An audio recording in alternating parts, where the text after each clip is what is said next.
Welcome to Money Majlis, the go-to podcast for bold ideas and sharp insights on the future of money, business, and technology.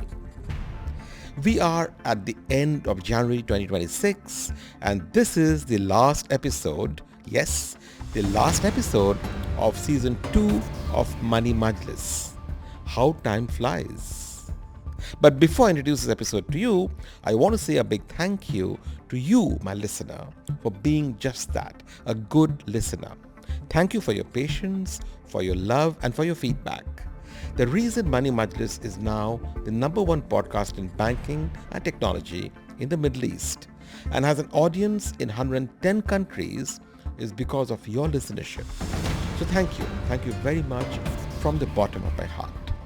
Thanks also to my wonderful sponsors who help me not just to produce the show, but also to contribute generously to the 6 charities that I support as part of my social impact initiative.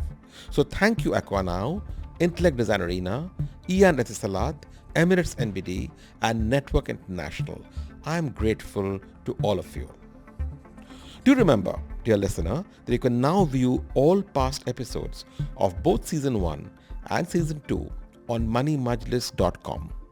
If you visit my website, you can also join my giving movement and get your complimentary $50 Money Majlis gift card to contribute to a charity of your choice. Just click on moneymajlis.com. To mark the end of Season 2 today, I've got a special double episode for you. This podcast was recorded at the inaugural edition of the Dubai Futurists Summit in September 2025, where I had the opportunity to host 2 global thought leaders whose vision shapes boardrooms and inspires innovators worldwide. So get ready for 2 fascinating, yes, fascinating back-to-back conversations with 2 famous futurists, Dawson and Ramez Naam. But first, a message from my wonderful sponsors.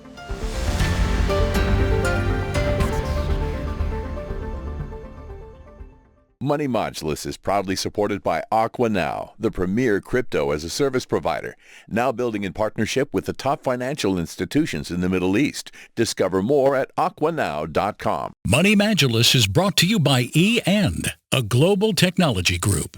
Money Majlis is brought to you by Intellect Design Arena, driving digital adoption in banking and insurance. Money Majlis is brought to you by Live Digital Bank, powered by Emirates NBD. Trust and innovation combined. Money Majlis is brought to you by Network International, the leading digital payments technology company in the Middle East and Africa.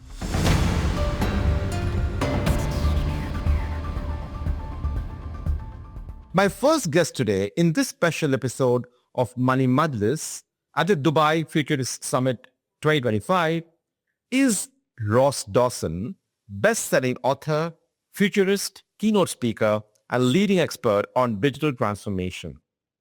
Ross, who's based in Sydney, Australia, has advised Fortune 500 companies, founded the influential Future Exploration Network, and authored 5 acclaimed books.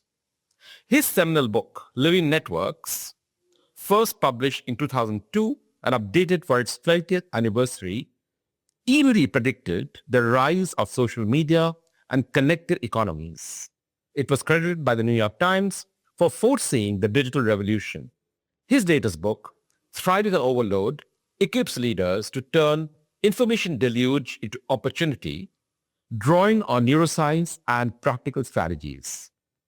Recognized for his ability to predict seismic shifts such as the rise of the network economy and digital collaboration, Ross's insights have been featured in the New York Times and the BBC. Ross is driven by the mission to help individuals and organizations flourish amid relentless change, whether it's mastering information overload, amplifying human capability through AI, or building knowledge-based relationships in business. This week, he's in Dubai for the Dubai Futurists Summit 2025, ready to share what's next in work, business, and society. Ross, it's my great pleasure to welcome you to Money Majlis. How do you like Dubai? Oh, I love Dubai, and I actually haven't been here since before COVID. So I was quite a regular visitor. And in fact, I've done some virtual keynotes during COVID to Dubai. But one of the things which I love about Dubai is it is so future oriented, almost like no other place on the planet. The leadership and the people are focused on positive change, being able to create a positive vision and what it is we can do to create it. So it is always energizing and, a real pleasure to be in Dubai. Absolutely. And Ross, welcome back to Dubai then. Ross, your book, Living Networks, predicted the connected world we are in today. How do you see networks evolving with AI? And what does it mean for global financial systems? Could we possibly see a truly borderless money economy? Well, there's big questions there. And I suppose there's a few facets to that. One is that the nature of biology, the nature of infrastructure, the nature of the world is networked. And we have built on top of that the technology networks, which are now the infrastructure on which we live. So we live in an implicitly networked economy. Mm-hmm. Now, when we pull AI on top of that, we need to understand that AI is itself a networked technology where it draws on a whole variety of context from a variety of guises, and it essentially draws together the connections between them. Mm-hmm. So that's the difference between machine learning, which is a technology which is in a specific domain, is able to make predictions based on particular sets of data, whereas generative AI, this current generation of AI, mm-hmm. is being driven by the ability to bring together networks or connections across what can be very disparate data sets. Mm-hmm. And one aspect of that is it drives scientific progress and being able to draw connections between different scientific domains to be able to create progress. But when we put this through in understanding the world of money and finance, there's a number of different facets which we need to understand. One is security is a fundamental aspect of money. Right. And again, if we do not feel that a unit of currency is protected, then it doesn't have that value. Mm-hmm. So there's a panel which I moderated this morning at the Futurists Summit was about digital security, mm-hmm. the future of that. And one of the aspects of AI is that it gives incredible powers, amplify the powers of the bad actors who are trying to hack into our systems. And essentially there are always vulnerabilities of some kind. Mm. And it also provides a nature of how it is we can protect against against those bad actors. And this comes back to this idea of networks. And we need to be building financial infrastructure and financial systems that are ecosystems where all of the participants in it are being able to provide a foundation for, of course, fungible currencies, easy transferables, reducing the cost of payments, and so on. And so I think that there is both an intent that we need to have to be able to build a network ecosystem of finance globally, mm-hmm. but using AI, I think, leads us in that direction to be able to essentially create, where since as a fundamentally network technology, I think it leads us towards where we start to get both individual financial institutions as well as financial regulators to be able to bring together into a networked ecosystem of finance, which is more secure, mm-hmm. and can hopefully be able to provide a solid foundation for our future. Of course. Ross, in your latest book, Thriving on Overload, you argue that information overload is an opportunity, not a crisis. What daily habits or mindsets distinguish those who thrive on data versus those of us who drown in data? Well, I have to acknowledge that it is a crisis, mm-hmm. but there is an opportunity, as every crisis has an opportunity, and that is to be able to use the profusion of information to be better informed, to be able to make better decisions. That is the ultimate outcome of information as leaders, as individuals, to be able to make the choices that create better outcomes for us. So in my book, Thriving on Overload, I look at 5 powers that we require to be able to do that. The first is purpose, understanding what it is we want to achieve, what is it which defines what it is that is useful to us in information, which helps us to be able to discern between those. The second is framing, and this is really fundamental, where we have to build frameworks of the information that capture our understanding. These are our mental models. Mm-hmm. So Warren Buffett's close colleague Charlie Munger basically said mental models are the foundation of the way to be able to make effective decisions. And the reality is we all have mental models, but they're not necessarily explicit. And if we use frameworks to be able to understand what our mental models are, that means that all information we can determine how it impacts our current mental model. It supports this. It gives us more reason to consider a particular aspect, which leads on to the third one of filtering, where this purpose and the framing means that all information we can assess, is this useful to me? Or is it not useful to me, which we can discard it, and then how we can incorporate that into our frameworks or mental models. Fourth power is attention. So we and I always talk about this idea. We need to allocate our attention with intention.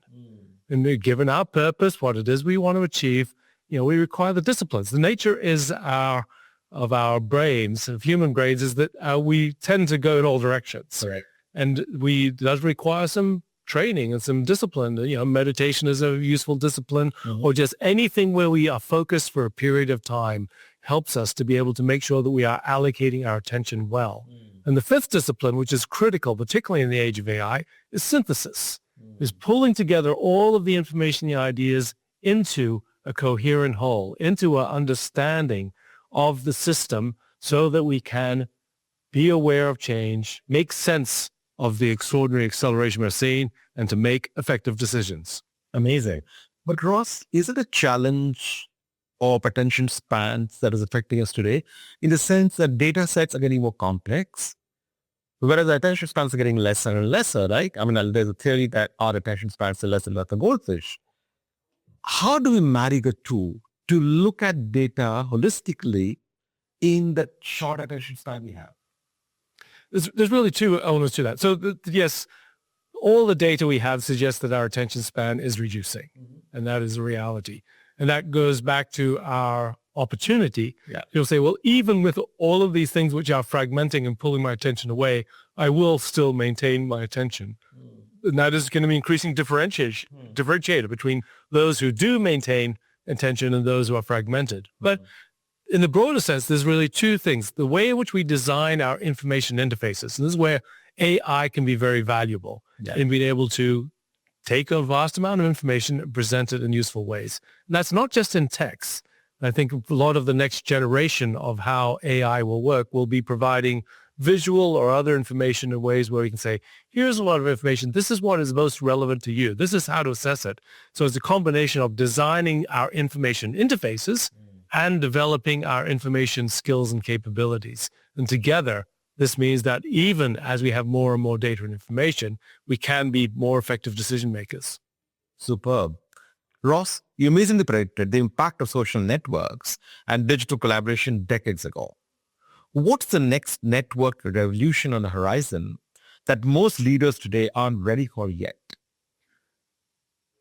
I think this idea of collective intelligence is something which is really coming to fruition. And I described that in my book, Living Networks, is amongst other things, the idea of the global brain, where the people on the planet are as the neurons in the brain, and how it is we can collaborate to better intelligence.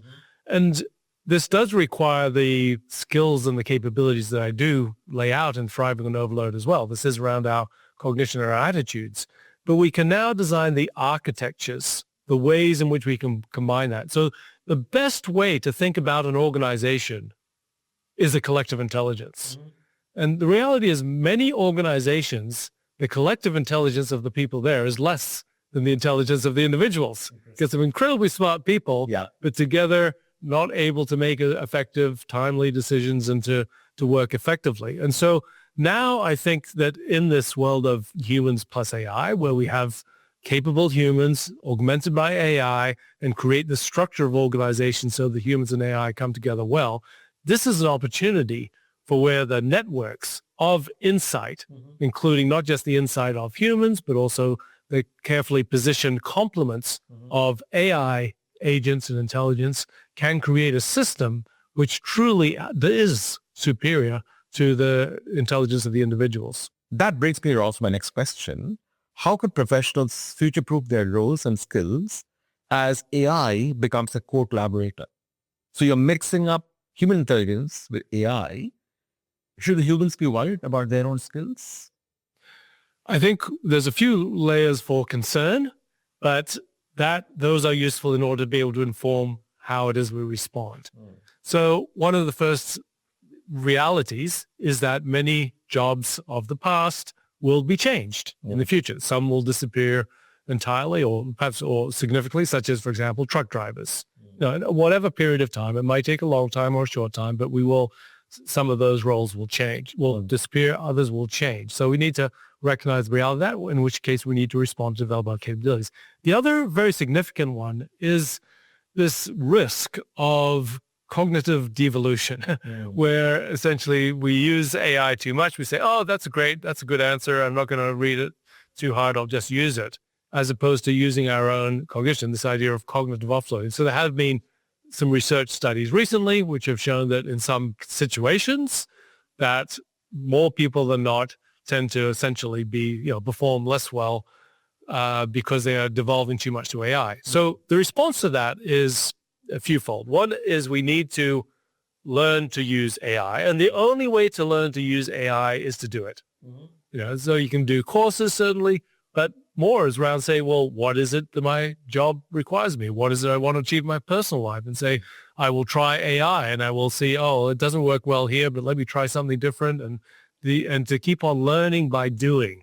In a world where there are no textbooks of what to do tomorrow, because tomorrow is going to be different today, the only way to learn is to learn by doing. So we have to be doing in terms of being able to try these different systems and to start to envisage how it is we'll bring our unique skills. And I do believe we are all unique. We all have unique capabilities. We have distinctive ways of thinking. And in fact, part of what we need to look to in this future is how do we bring diversity of ways of thinking and ways of being into our organizations, into our society, but using AI to amplify that.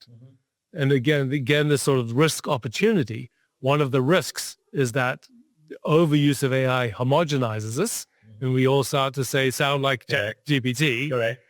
But there's also this opportunity where you can say, well, I actually think a little bit differently, and I will use AI to help me articulate that and to explore that and to go in a different direction. And so these are capabilities and skills which we must develop, and the only way to do them is to put them into practice. You talked there about the human-AI interface, Ross. What will, in your mind, a typical organization look like when humans and AI agents work side by side? And are there risks that we're underestimating there? So the first point to make is there's going to be no typical organization. Okay. So for a long time now, organizations are becoming more and more different. And so one is the way they use social media, another is the way they've had values. Another important one has been where people work, and that's been amplified by COVID. So we have some significant organizations where there's no offices at all. You have others where they have to be in the office every day, and those will more and more different. So there'll be now AI means there's many, many different ways in which we can create organizations. So that's where leaders need to say, not looking around to see what other organizations are doing, say, what can we envisage what we can do with our culture, with our history, with our industry, and to be able to create a unique organization. I think there'll be many which are equally valid in the framing of this, what organizations can be. But one of the key characteristics is they will be fluid in the sense of the organizational charts is going to be more and more meaningless. Well, that's a person in that job. That's their job definition. We're going to go out and find somebody to put in that box, which is that job definition. Because AI it takes and complements many, many of the tasks which comprise a job, it doesn't make sense to have a person sitting in one particular defined job. You say, we have a talented person. We have a whole array of different processes and workflows and ways in which AI is involved in that and where people will need to come into that. So it makes less and less sense to have, here are lots of jobs, here's the people in those jobs, and here's workflows in it, to more and more of these ways where we have this fluid application of talented people into whatever work needs to be done, which can use first of all, use their capabilities well, but also help them to learn. Because every time we interact with AI, every time we are doing a task, every time we're doing our work, we must be learning. because the world is changing, and that's the foundation of the successful organization in the future, which will be based on learning. So every aspect of work will be fluid, and every aspect of work will amplify the learning of the individual and the organization. And the AI learns as well, right, from the humans. Exactly. And as AI learns more and more, I guess we'll require less and less humans in those roles. No, not if we design it well. And this comes back to this design where there's one way to say, okay, we're going to use humans and AI in a process, and over time, just basically AI will get better and better at what the human does, and then it replaces entirely. That's just one mindset. Okay. Another mindset is to say, well, every interaction, I'm going to actually make the human better. Not the same as it was before, but where the human learns and is able to be a better complement to the AI. And the AI is not designed to take over and do exactly what the human is doing, because the human is often best at what they're doing, where the AI evolves to be a better complement to the human. And so it comes down to this intent. That's interesting. That's very interesting. So this is the intent of the leaders and the people who are designing our systems, so that we can create that in ways that where humans are not replaced, but they are increasingly capable through how they interact. Excellent.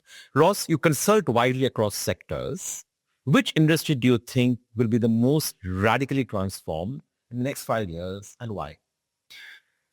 I think every industry will change dramatically. A few that I would point to. One is media, where I've always think that media is in a way not a sector; it is the society. Media is the nature of how information is created and disseminated. And now we can equally say that a social media company, social network, is just as much a media company as your traditional CNNs and so on. And we have more and more difference of distribution. So I think that there are opportunities for organizations to become media organizations, and the media organizations today will be transformed. That's one industry where we'll see dramatic change. Yeah. Another one, which I think is perhaps not as evident, but is in logistics, where we will start to see, this is physically moving goods, so it is a bit more in what we feel is less likely to change. But partly, some of the things that will change a lot is we're going to have more localized 3D printing, for example. Yeah. We're going to have both AI, and then where one of the first applications of quantum computing will be in optimizing logistics and construction. And we're going to see, more and more robots, both industrial robots and humanoid robots, move into those structures. So, that's you're perhaps you're deliberately choosing some quite different industries, but I think both of those will become very different. Ross, with deep fakes and misinformation on the rise, and you talked about media there, how can individuals and organizations preserve trust and credibility in this post-truth era? It's a very challenging question. And I think first of all, it has to start from intent. I think that there are organizations that are in whatever way seeking to deceive will be found out. Yeah. Any kind of manipulation of media. I mean, one way or another, gets found out over time. So transparency is, I think, has been and continues to be the fundamental driver of trust. Whether things are going well or things are not going well, or that there's problems or there are issues, we will be transparent. We will share as an organization. And I think that attitude is something which, again, it can be distorted in various ways, but I think that will flow through. And there is also this thing where you have to own your own messaging, where you can't rely on the traditional media organizations to report on what you're doing well. You can't rely on the influencers to be able to describe yourself. So more and more you have to have the engagement. And the only way to have an audience for what it is you want to say when it's important is that you add value through what you share. And so you can't keep on saying, oh, we're wonderful, we're not wonderful, or this is our great new product. You have to be in the messaging, in the communication. This goes exactly back to what I was saying is every organization needs to be a media organization. Right. It means that you have an audience because you are creating value for them by what you share. It means when you have important messages to share, those will be heard by the people that matter.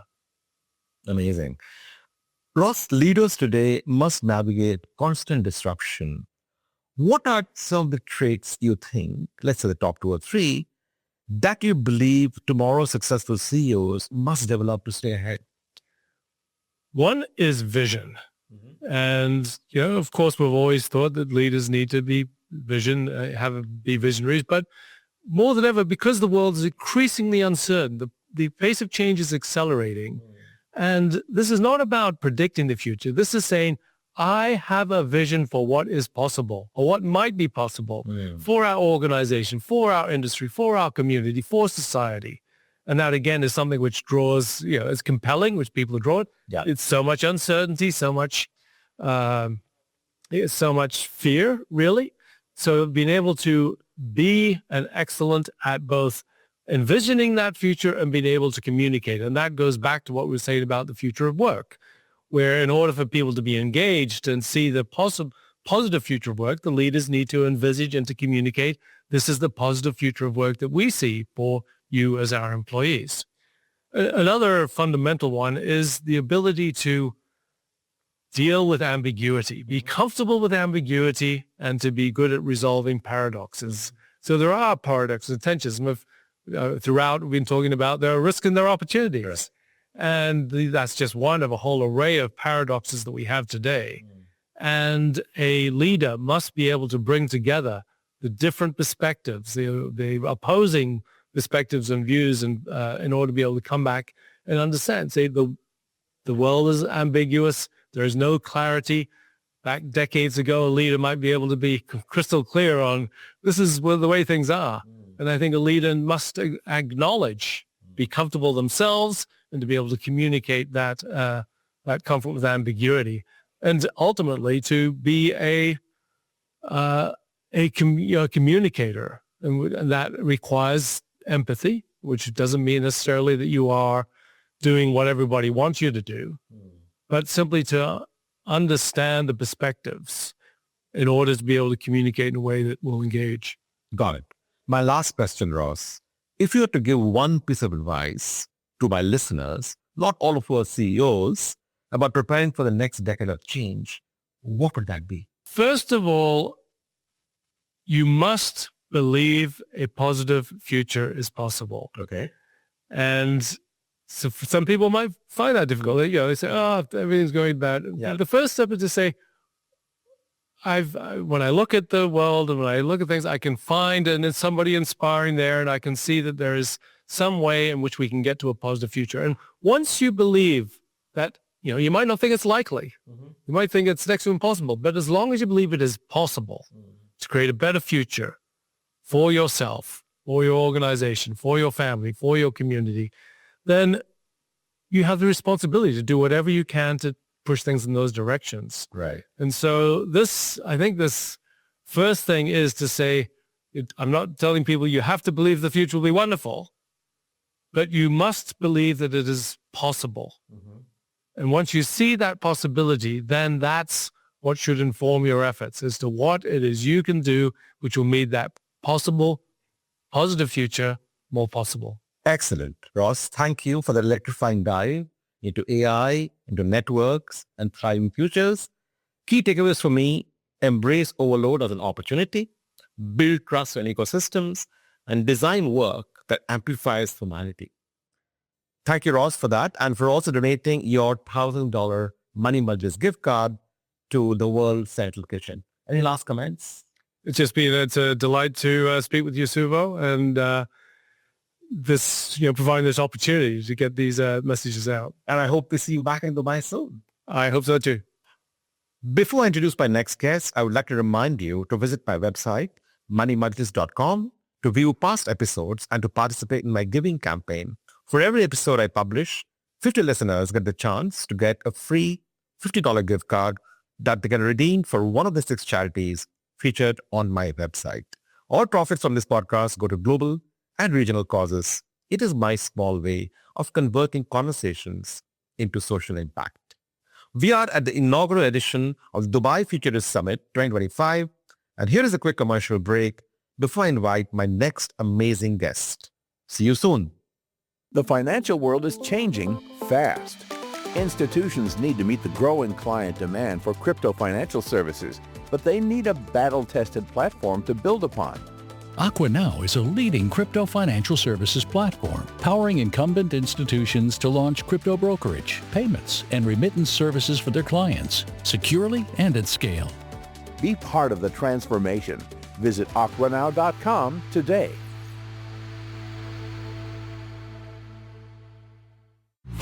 The end touches your life in more ways than you can imagine. You want more tech, More speed. more convenience, more entertainment. more business solutions, Ian gives you all that. and so much more. And go for more. Parents teach their children to talk, to walk, to ride, to read. So why not teach them about managing their money? Introducing the all-new Live Light app, designed to teach 8 to 18-year-olds good money habits. A free and totally secure app designed for them that's always under your control. Top up their cards, set limits, assign tasks, and reward them with allowances. Download the LiveX app to open a Live Light account in minutes, and the first 50 dirham allowance is on us. Visit live.me today. Live Digital Bank by Emirates NBD. Trust and innovation combined. T's and C's apply. Money Majlis is brought to you by Intellect Design Arena. Intellect drives digital adoption in banking and insurance. Leverage emac.ai, the most comprehensive, composable, and intelligent open finance platform for banking and insurance transformation. Intellect Design Arena. The end touches your life In more ways than you can imagine. You want more tech, More speed. more convenience, more entertainment. more business solutions, Ian gives you all that. and so much more. And go for more. Money Majlis is brought to you by Network International, the Middle East, and Africa's digital payments champion. We make business happen and economies prosper by simplifying commerce and payments. Trusted by over 250 banks, fintechs and telcos, and 130,000 merchants in over 50 countries. Bringing you tomorrow's payment solutions today. Welcome back. We're recording this episode of Money Majlis at the inaugural edition of the Dubai Futurists Summit 2025. In Dubai, a city that thrives on possibility. I'm ready now for my next guest today, a guest whose vision for the future could redefine our lives and our world. My second guest today is Ramez Naam, futurist, award-winning author, climate tech investor, and a voice in the movement for sustainable advanced future. Born in Cairo and now based in Seattle, Ramez started his career at Microsoft, developing tools and technologies that touch billions of lives. He holds over 20 patents, co-invented with leaders such as Bill Gates, and is known for his work in AI, big data, and exponential technologies. As an investor, advisor, and co-chair of energy at Singularity University, Ramez channels his deep knowledge into guiding breakthrough companies tackling energy, climate, and mobility challenges.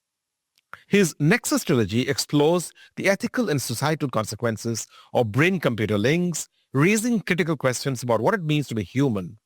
In acclaimed nonfiction books like The Infinite Resource and More Than Human, Ramez calls for harnessing scientific innovation and policy reform to solve the grand challenges of energy, climate, and human enhancement. From the cost curve of clean energy to the interplay between technology and society, his insights shape boardrooms and governments worldwide. At the Dubai Futurists Summit 2025, it's a privilege for me to sit with someone reimagining the possible and making it real. Ramez, how are you enjoying the conference so far? Suvo, of course, it's great to be here. Thanks for having me. And I'm loving the conference. So many great voices and visions of the future. And you said you're back to Dubai after the pandemic. Have you had a chance to have a look at how the city has changed? A little bit. I didn't hear most of the conference, but was at the Dubai Mall, and it's just amazing. It's amazing what melting pot Dubai is, sort of like New York City in that respect, of people from so many places and cultures. Ramez, like Charles Dickens, you often juxtapose the best of times and the worst of times. Yes. In 2025, what makes you optimistic or pessimistic? And where are your gravest concerns? Yeah. I quoted Dickens, The Tale of Two Cities, at the beginning of my book, The Infinite Resource, because it is a time people have high anxiety. The world is changing fast. There are real problems, conflict, climate change, and so on. But quantifiably, the world is the best it's ever been for humans. Human poverty is at an all-time low. About 100,000 people leave the lowest levels of poverty, extreme poverty, every day on planet Earth. Human hunger is at an all-time low, and our capabilities are at all-time highs. So what I see is technology is changing faster than ever. The diffusion of technology is more rapid than ever. These technologies always come with downsides, but for the most part, people, families, companies, nations figure out how to use these technologies to benefit ourselves. Amazing. Ramez, your book Nexus explores neural links and mind enhancement. Yes. Yeah.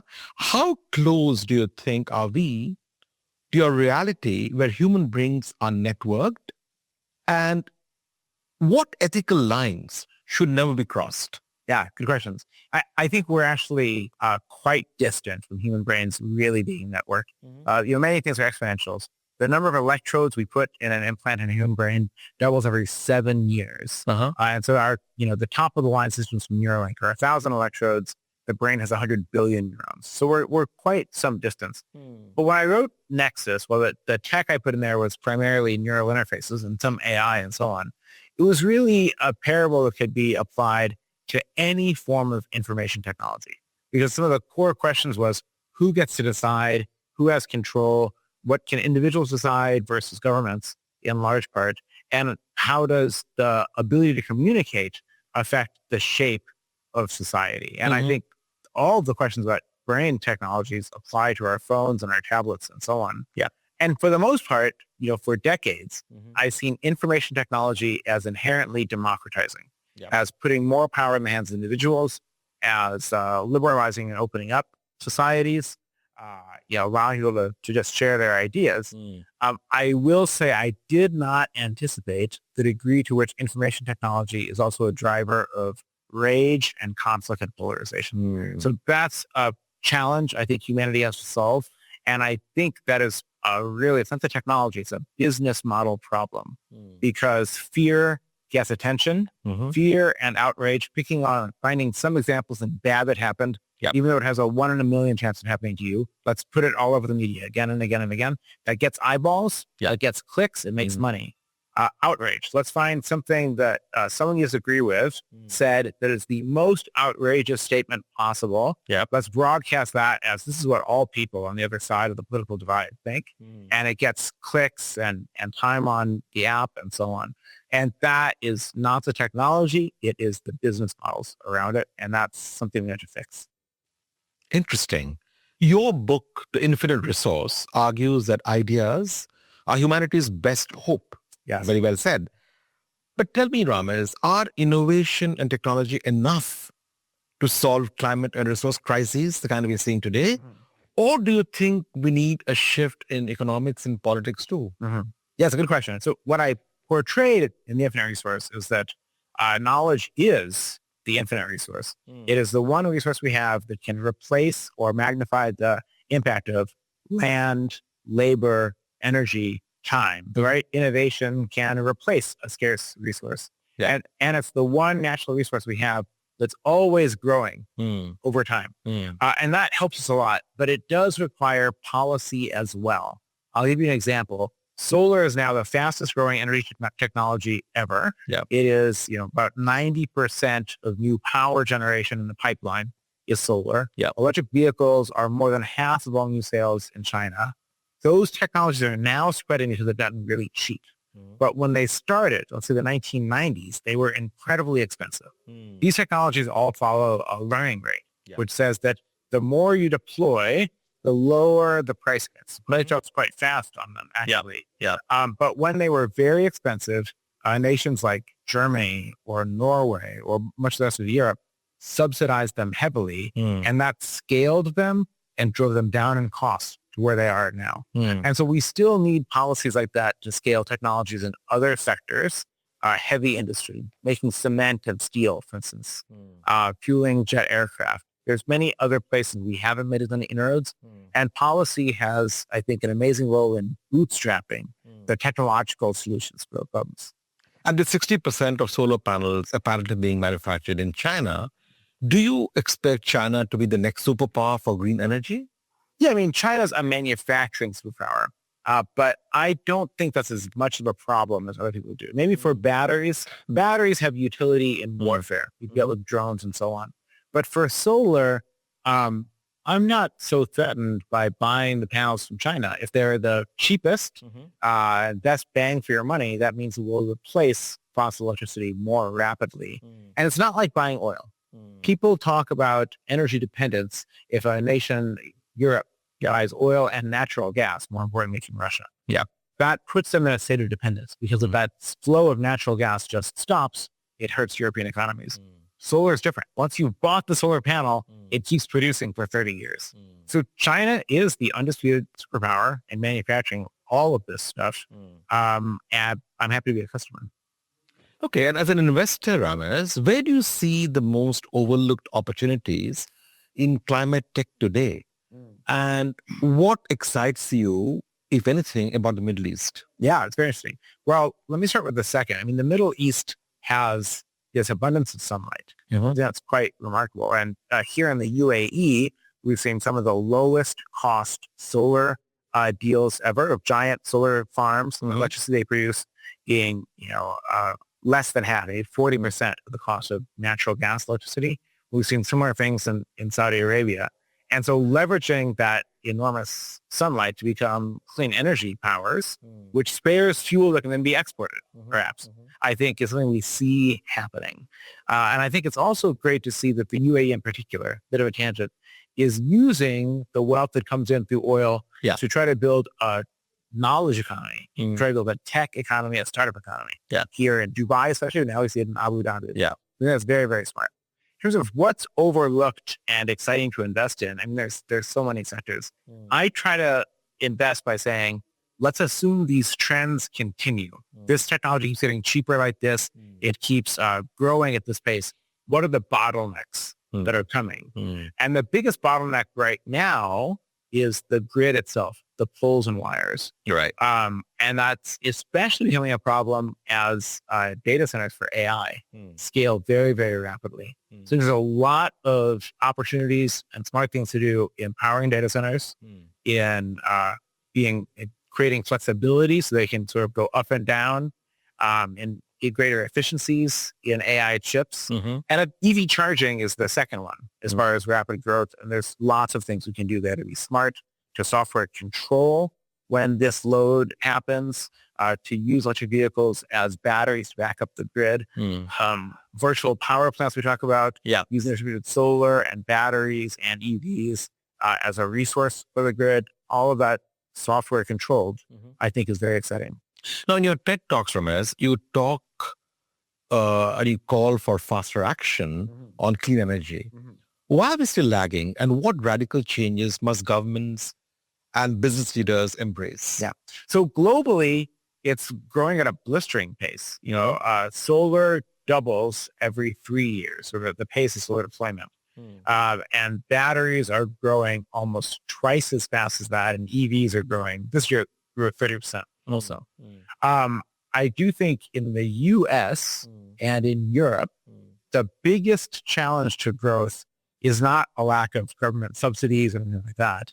It is that it's a lot of permitting overhead and regulatory overhead to build anything. And this is actually one of the key things I think is happening that puts the U.S. and Europe at a disadvantage to China overall. It is harder to get regulatory approval to build a mine, to build a factory, to build a transmission line, to build a power plant, whether it's solar or gas or otherwise. And there's a new book in the U.S. called Abundance by Ezra Klein and Derek Thompson that argues they're very liberal. From a liberal point of view, we have to get out of the way of building. We have to tear down some of the regulatory barriers to building housing, energy, and so on. And that is what I argued in my TED Talk. Okay. In your book, More Than Human, you delve into enhancing human abilities. Right? Very, very interesting. Almost fascinating. What emerging technologies most challenge our sense of identity or equity? Well, there's always equity is brought up whenever we have a new technology. And let's use Ozempic and its close cousins as an example. Correct. These drugs are amazing. It's not just the weight loss that you get from a GLP-1. It's blood sugar reduction of the risk of Alzheimer's, reduction in the risk of heart attacks, and reduction in addiction, numerous other things. So they're all positive side effects. Yeah, and they're miracle drugs found in the saliva of lizards. Sort of a case for basic science, yet they have incredible costs. They cost about $1,000 a month, let's say, if insurance doesn't pick it up. Correct. So people do bring up, is this an inequality issue? But these things will get cheap. We used to talk about the digital divide. The digital technology was going to hand power to the rich and not to the poor. Correct. But, African tribesman has more digital technology available to him or her than the U.S. president did a couple of decades ago. Correct. The actual manufacturing cost of GLP-1s is closer to about $20 a month. So as they go off patent, as there's more competition, those prices will come down and down and down and spread. But tell me, with all this focus on exponential technologies, what do you believe is the single biggest risk or unintended consequence that we face in the next decade? Yeah, I think it's really interesting. I actually believe right now the risk that I'm most worried about in the short term is digital technologies tearing us apart. And we see this a lot in America. I know many people here are watching the news, what's happening in the U.S. What the heck is going on? Even tearing us apart as society. Tearing us apart as society. Yeah. And it comes back to that business model thing that I said. Social media allows you to enter a filter bubble where you mostly see things that you agree with. Yeah. And it's where the other side is projected as a caricature. Yeah. I'm a liberal, let's say.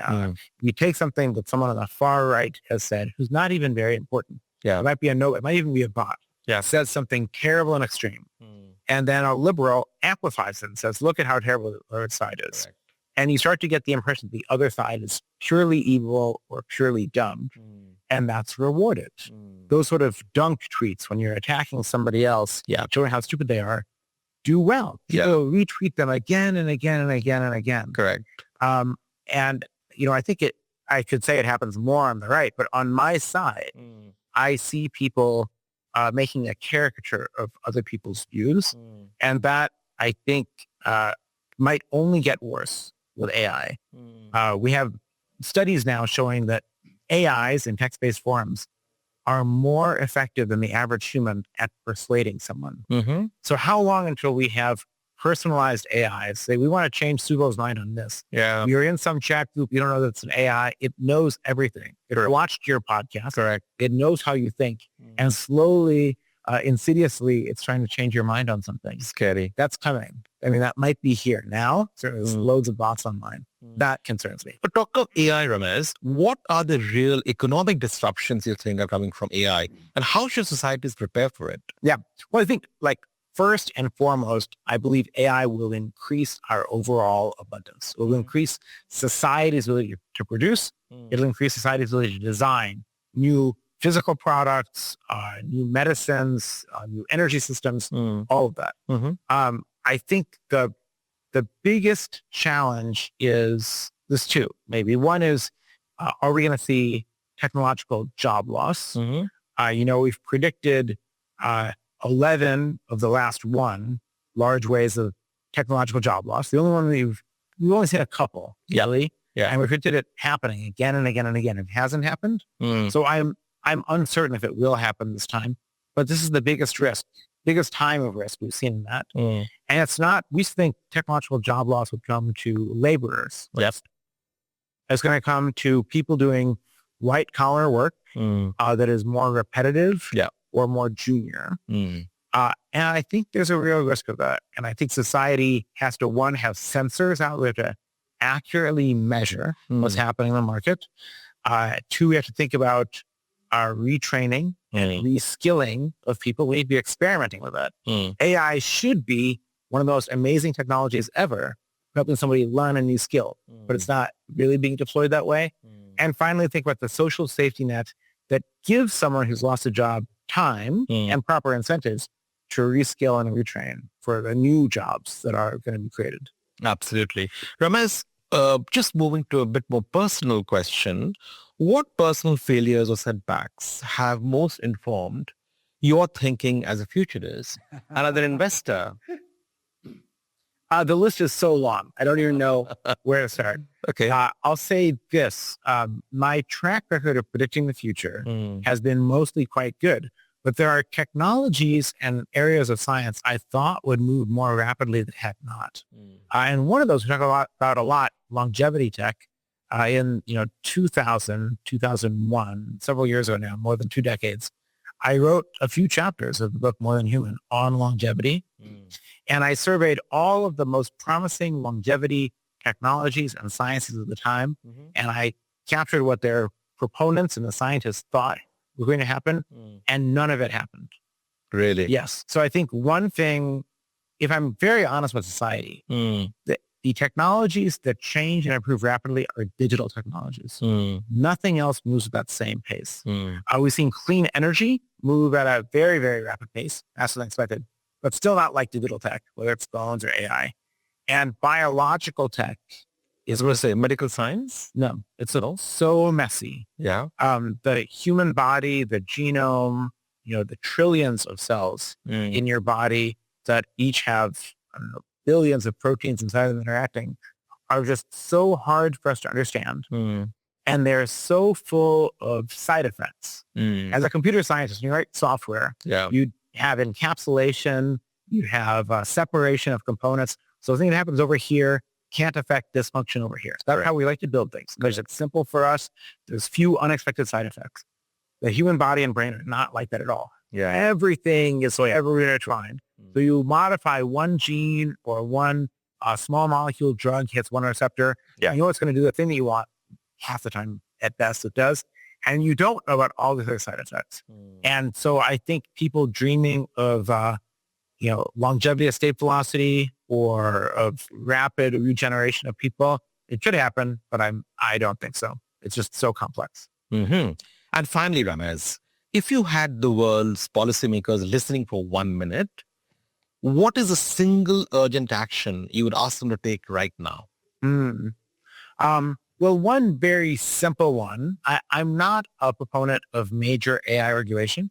I think it's very tough to do correctly, and I think it's very easy to cheat. But there's one thing I would want on AI regulation is a law that says that AIs must identify themselves as AIs and cannot be pretending to be humans.